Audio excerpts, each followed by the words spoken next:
Mga kapatid, ang humiliya po ngayong araw ng Lunes pong ito ay hango po sa babasahin kong ito. Juan, Kapitulo 6, versikulo 22 hanggang 29. Hinanap ng mga tao si Jesus. Alam ng mga taong naiwan sa dalampasigan na iisa lamang ang bangkang naroon. Alam rin nilang si Jesus ay hindi kasama ng mga alagad nang ang mga ito'y sumakay sa bangka, dahil ang mga ito lamang ang umalis. Kinabukasan, dumating naman ang ilang bangkang galing sa Tiberias at dumaong sa lugar na malapit sa kinainan nila ng tinapay. Matapos magpasalamat ang Panginoon.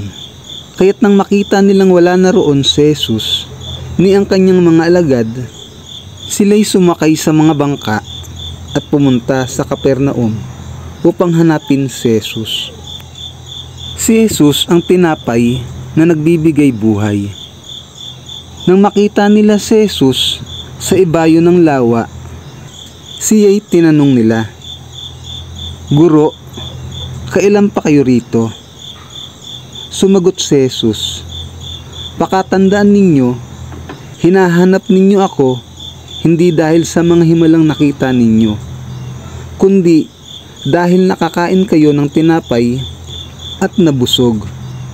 Huwag ang pagkaing nasisira ang inyong pagsikapang kamtan, kundi ang pagkaing hindi nasisira at nagbibigay ng buhay na walang hanggan. Iyan ang ibibigay sa inyo ng Anak ng Tao, sapagkat siya ang binigyan ng Diyos Ama ng ganitong karapatan."